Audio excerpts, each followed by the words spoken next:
Believe it or not, General Motors Design actually started looking at proposals to make vehicles smaller beginning in the early 1970s. Now, this was even before the first OPEC oil embargo occurred in 1973.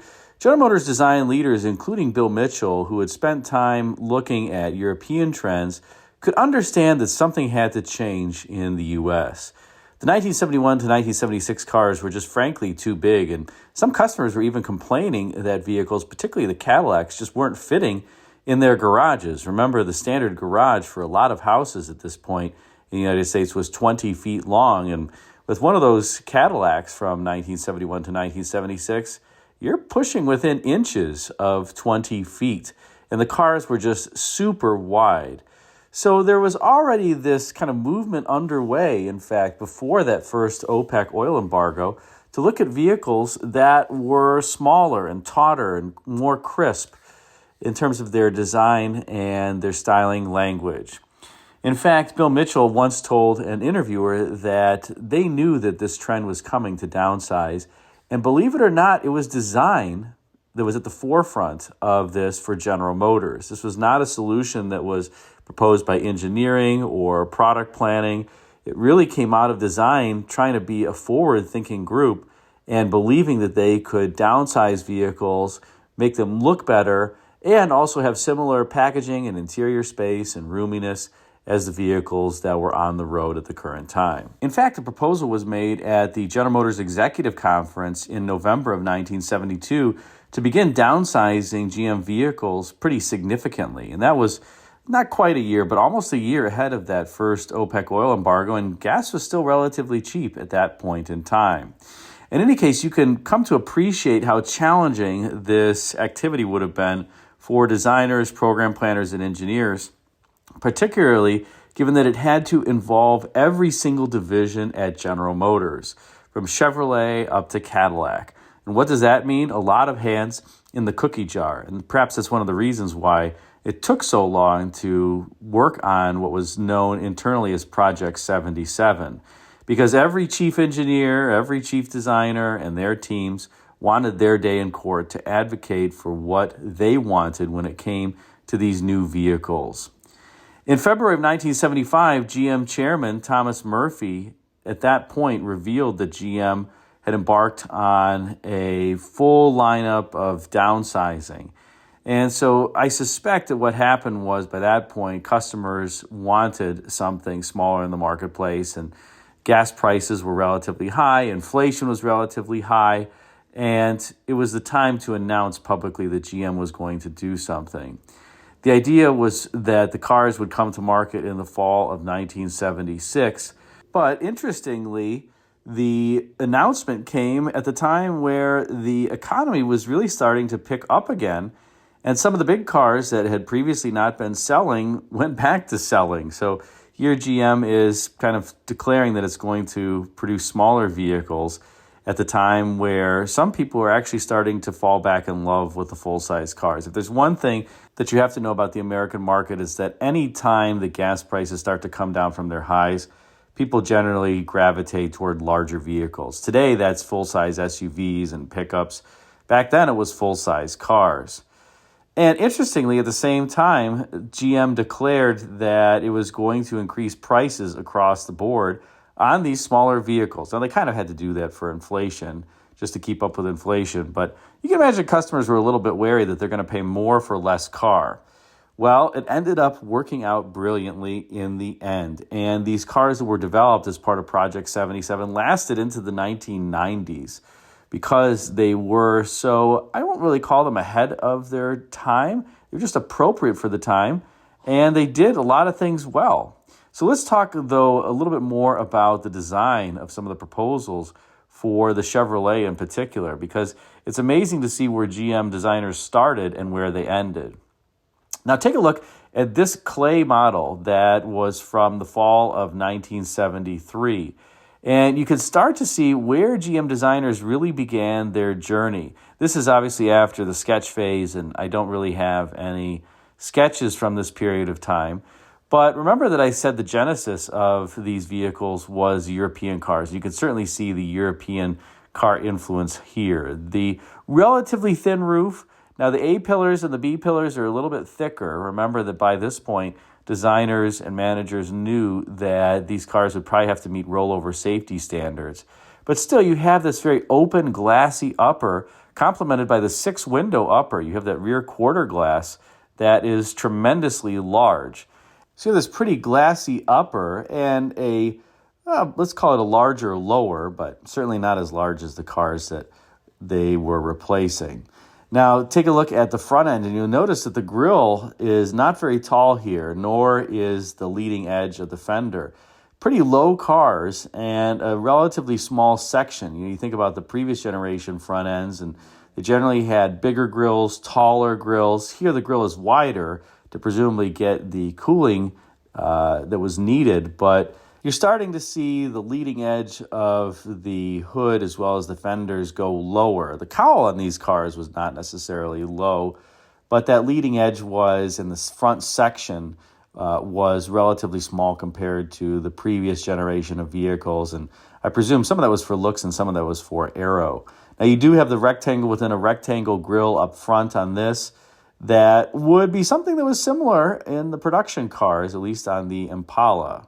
Out back, you can really see that rear quarter glass and what it does to the overall proportions of the car. Almost looks like this car could be a hatchback with the back glass just and the rear hinged at the top, and then you'd raise the deck lid. Of course, it was not. You do have the 3 light theme, although now you've got the reverse light in the middle and vertically oriented tail lamps.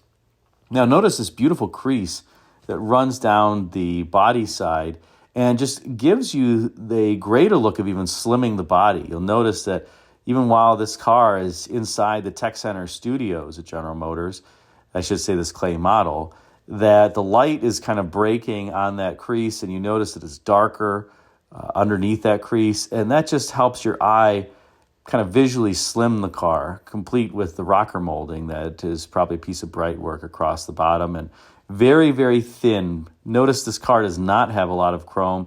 Presumably, although this is not a color photo, the daylight opening and the surround around it is chrome, but that's, I shouldn't say chrome, but stainless steel, but it's pretty, let's say, muted when it comes to chrome. And you do have the fake air extractor behind the front wheel. So a rather European-styled car that was being designed here in the fall of 1973. And the other thing I'll point out is a very low belt line and a pretty linear belt line. It does kind of seemingly, I'll say, raise a little bit around the rear wheel, but not much. And a very muted but sculptural wheel arch. So this really was before I think GM Design kind of got into their philosophy of having the belt line scoop downward after the A-pillar, and I should say aft of the A-pillar. You'll see that in the next proposal, which I believe is a full-size airbrush rendering. So let's take a look at that. Now for this full-size airbrush rendering, you'll notice maybe we're getting a little bit closer to production, but you have very different squircle-style wheel arches that the previous proposal didn't have and the final car didn't have. It would go with the round wheel arches. But see what I mean about the belt line kind of skiving downward after the A-pillar? That would become something that GM Design would employ on many, many vehicles, whether they were front-wheel drive or rear-wheel drive for years to come. It would become a GM Design trait. And of course, the idea there is to get a more glassy upper, to have better visibility. This is just antithetical to what you see in design today with these very, very high belt lines that almost make it feel like you're in some impenetrable fortress. And I think if you imagine sitting in this car, you almost feel a bit vulnerable today because there's so much glass area. And of course, I don't know what the designers would do in terms of how the glass would drop in the door on this proposal. It certainly couldn't go all the way down. There's just not enough door for the glass to drop all the way. So maybe you'd have to have a pacer, an AMC pacer-like solution where the door panel was actually taller than the door itself so that you didn't notice that the glass couldn't go all the way down. But you do have a relatively thick B-pillar and C-pillar here, complemented by, I don't even think I can call it an opera window, it's so big, the rear quarter glass, which was significantly larger, I would say, than anything that GM had produced in production on a coupe. So an interesting proposal, sits very low to the ground, low cowl, and then a little bit maybe, let's say, mid-70s Seville proposal for the back, while it was still the LaSalle. A little bit of a bustle back, perhaps. I think it's a tasteful looking car. In any case, let's go on and see how this proposal evolved. Now we're getting closer to production, and this is from January of 1974. And you'll notice now that we've evolved pretty significantly. Actually, the grille has gone away from the original proposal in a direction that would not be anything approaching the final design. And I would say the design actually got more European as time went on. You notice these kind of lattice-style wheels that GM designers fell in love with during this time frame. Certainly no white walls in this car. I do like how they've changed that air extractor behind the front wheel to be more horizontally oriented. You can think of the lower section here as having either a significant amount of bright work or two-toned. It looks like here it's really more two-toned. And again, that goes back to that visual slimming of the body side, along with that crease that runs the whole body side. Notice how this is shot on GM's design patio. The light is breaking on that crease that runs the full length of the body, and it just makes it look much slimmer than if that crease were not there. Now, you also notice that the cowl, again, is relatively high. You don't have that belt line that skives down here. You got a pretty flat belt, and you have a thin B-pillar and a ton of glass area, very thin C-pillar. The car looks extremely European with that very thin roof that was so characteristic of European designs during that time, as well as the crisp edges. A lot of people think the 76 to 79 Seville kind of started that design, and it did in the U.S., the very sheer look and the crisp edges. But the truth is that this look had already been something that was prominent in Europe for years before that, and that's where the inspiration came from. I do like how they're trying to have the bumpers taut to the body, and they have a huge rub strip on them, so the designers are at least trying to think about the impact standards and how to integrate it. And I think they've done a nice job here, because the bumper kind of completes that form that starts, I would say, in front of the front wheel and just kind of continues on. It looks pretty nice. Now, as we rotate around to the rear of the vehicle, you can see how thin the C-pillar is. I do like how the belt line kind of curves upward at the end of where the glass terminates, and that kind of forms a nice line that carries around the car for the bottom of the backlight as well. You still have the 3 tail lamp theme. Here, the middle light is an amber light. Maybe it was an amber light on the other proposal, too. It's hard to discern. But remember, the car is European by this point. Amber lights were not something that was even allowed for turn signals in the U.S. for many, many years. By this point, they were, and I think that they were being better understood as a potential safety element, because you knew that the person was turning, and it was very clear that, if it were just the red lights, yes, you do have the blinking red light, but the stop lamp is independent of the turn signal when you have the amber light, and I think that's one of the reasons why it ended up becoming increasingly popular in the U.S. as years would go on. Let's take a quick look at what I believe are some maybe airbrush renderings, but certainly renderings of this vehicle. And you could see how designers were thinking about it. Certainly that grille kind of came down on the front of the vehicle. The front section was smaller to provide for better aerodynamics. And you can really see that here the designers are really tapering the front end, and you'll see in a minute the back end as well, to help get the air to flow around the vehicle. Here you do still have the typical Chevrolet split grille as well, where the grille submarines the bumper, and I think this is a great look for a front end. I love how the grille has been brought lower and the headlamps lower in the front end. Gives it a bit more menacing look. In the rear, you can also notice the taper, and now presumably this is a 2-piece backlight with the hot wire bend in it, and you notice the designers want that crease that runs kind of unbroken all the way through the vehicle, something that again would be kind of characteristic of European cars, even all the way back to the Bugatti Atlantique. But of course, here this doesn't have, I'll call it a dorsal fin. Regardless, looks great, although the rendering here, as well as this proposal that you can see from June of 1974, have, I would say, more Pontiac style tail lamps as opposed to the Chevrolet style tail lamps. The drawing had presumably the 3-element theme. Here, this proposal does not have the 3-element theme.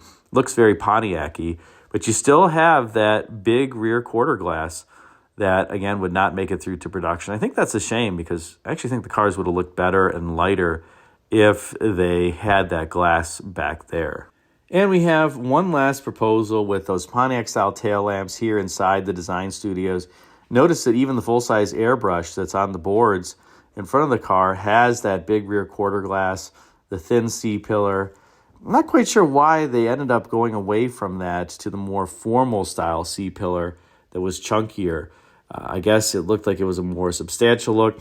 It probably ended up helping with roof crush and rollover. But I do like the way that the car looks with that super glassy upper. And now we come to some of the final proposals. And you'll notice here that in the fall of 1974, the car is pretty much set from a 1977 Impala perspective. This is it. In any case, again, like I said, this is pretty much the final proposal or very close to it. The front end as well is pretty close with the grille texture and the bumper. The front end was a little bit different. The headlamp surrounds and bezels are a little bit thick in this particular proposal, but for all intents and purposes, by the fall of 1974, the design direction was really set. So what is your preference? Do you think that it would have been better to have the I'll say more airy upper than the final one, or do you like where the car ended overall? In general, these cars, like I said, were really a success. And you have to imagine that they lost a lot of overall length. They were 11 inches plus shorter than the previous generation cars. They were significantly lighter.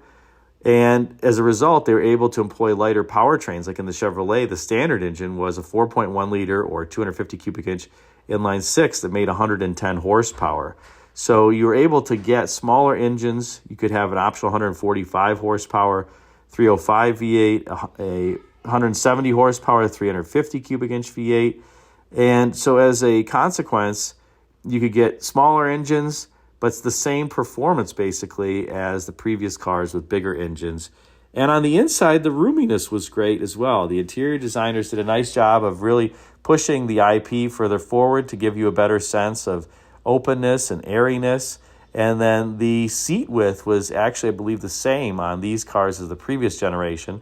The previous generation, you basically had like a foot in between the edge of the seat and the B-pillar on the four-door hardtops. It just was a ton of space because of the tumble home associated with the cars. Here, you really had the same overall width of the seat, but it was something where you didn't lose any interior roominess.